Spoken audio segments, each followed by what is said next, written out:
I'm watching Jason Whitlock, and he's talking about the NCAA tournament, March Madness, because tomorrow Final Four takes place. So he has guys on there. And he and a lot of other people are saying that the NCAA tournament is best and it's been in a long time. The ratings are through the roof. And I haven't watched college basketball all year. I started watching the tournament when it started. And I have felt that it's absolute garbage. Like, it's terrible basketball, terrible refereeing. Like, the refs, what in the heck is going on with referees? Some, they literally play football out there. And then others, it's like synchronized swimming that if they touch the other person, it's a foul. Or, like, and I had to turn off some games because they were calling flagrant fouls on a guy hitting the basketball. They're like, well, he wound up. He didn't touch anything except for the ball and, like, the guy's arm. Like, what are you supposed to do? Like, love tap him and hope he doesn't get an and one? I don't understand how you're supposed to play the game of basketball when the referees aren't consistent. How can you possibly play a game when you don't know the rules? Because they change on the fly. And then the players are just like, no one can do the small things correctly. They can power dunk from free throw line, do these incredible plays, but I can't believe how many missed layups I've seen. Like, guys just doing little bunny shots right at the rim and they airball it. I'm just like, what do you do? Like, at least hit the backboard. Throw it really hard. Like, what is going on? And there's so many air balls. So many wide open three-point shots. Just airball, airball, airball. How is this good basketball? What is good about it? And the ratings are so high because of, they've changed, like Jason has talked about it, they've changed the rating system to make it look better so they can get more money from the streaming services, because that's what's happening with the WWE. I know ESPN is losing a lot of money because they signed this massive contract and they signed it for what they were, not what they thought they could be. And they're paying, literally. So they're juicing the ratings, which, I mean, you can make anything, like stats, ratings, you can manipulate stuff. Numbers are pretty easy to manipulate because you can just forget about certain numbers, bring in some numbers, push out numbers, and so you can manipulate to make it look better than it is. And that's what they're doing. And I guess this is just, the NCAA tournament is just a microcosm of what's happening in society. Because there's all this stuff that's in our society that is just less than. And everybody is talking about how great it is. And if you forget the past, you're doomed to repeat it. And I've said this multiple times, it's like, before the year 2000, it didn't happen. Social media wasn't around, the internet wasn't around. Nope, didn't happen. It's like, that's what people are doing. And I guess that's another reason why people are so easily fooled with social media. Because they just believe whatever and they pretend that nothing happened before social media, internet. It didn't happen. So trying to remember things that are good, you can't, because you have all this crap right now that's being shoved down your throat and it's garbage, and then something that's just a teensy bit better than garbage, in your opinion, not mine, it is garbage, teensy bit better, it's the greatest thing since sliced bread. And I am against social media. It's almost, I bring up God and social media almost every single video because they're kind of woven into everything. Everything. God, from my perspective, because I look through everything through a prism of God. And then social media, because everyone's addicted to it and pretending like that's a good thing. And social media is the greatest propaganda machine of all time. It's hands down.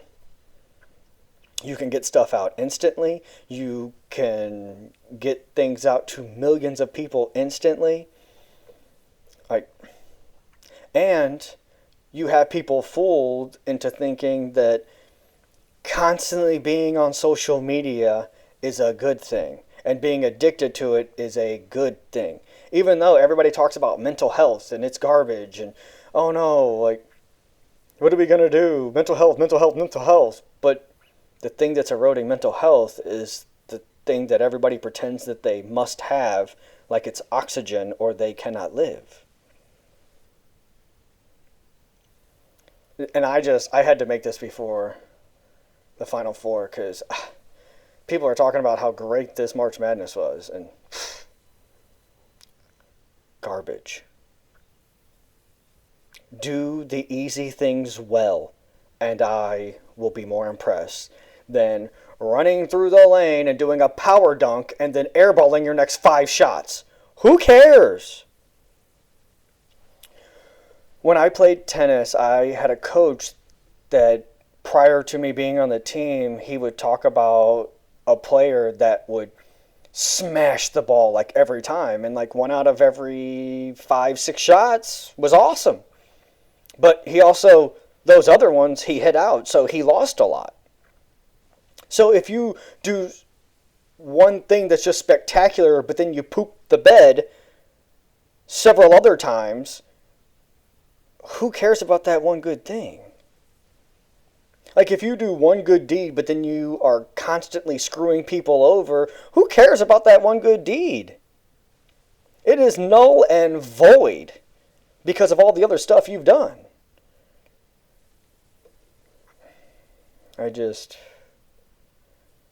I want this world to wake up. And without God,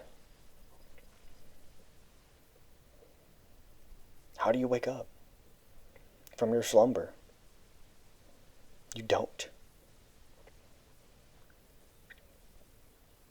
You don't wake up. You continue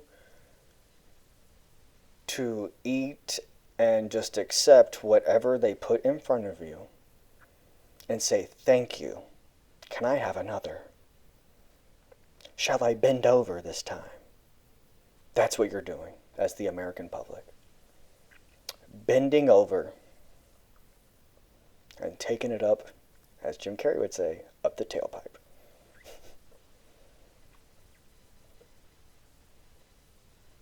But if everyone's doing it, everybody feels okay doing it. Because it's easy to follow the crowd. It's hard to break free and forge your own path. Because I hear people say, take the road less traveled. I don't even like to do that.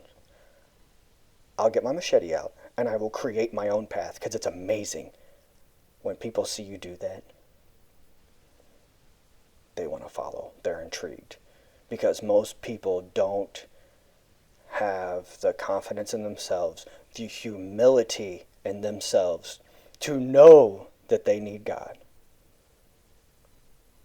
I'm pretty confident I can forge my own path because I have Him. He's technically forging it for me. He's guiding me. He's the one. And so everybody thinks it's me, confidence. No. It's Him. So if you're watching basketball tomorrow and you see the 4 best college teams and they're constantly airballing, they're constantly missing layups, they're constantly making mental errors and costing them and costing them and costing them. And it's not who can win, it's who cannot beat themselves. That's what it seems like. watching sports now. Who can make the least amount of mistakes and not beat themselves? Not who can make the most plays.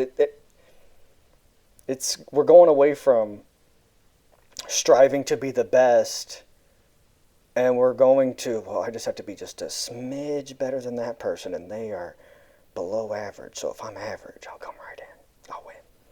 Like, any job worth doing is worth doing to the best of your ability. I don't care if it's cleaning up crap or running a country. Whether you're President Donald Trump or you're a custodian cleaning up crap all by yourself, there's no one around. If a job is worth doing, it's worth doing well. And I feel gratification, no matter what the job is, doing it well, because you earn a reputation doing that. At the job I have, if I don't do something that I normally do, they're like, what? Is he okay? Because the reputation I have, like some days I'm just tired. I'm like, I'll get it tomorrow. Because I do have a job that allows that. But I've built up a reputation where people, like, when I was a custodian for many years, and I joked around saying that my reputation was so good that I could literally have bags of trash in a teacher's room and she'd be like, it's so clean. Because of my reputation, she just assumes it's clean. Because of how I approach my job. So, strive to be the best version of yourself. Don't strive to be better than the person next to you. Don't. Who cares about them? If you focus on yourself and be the best version of you, you'll be okay. I promise. Focus on you. Work on yourself. When you mess up, retool, try again. Talk to God. Ask Him for guidance. Ask Him for help. So, college basketball, you suck. God, you're great.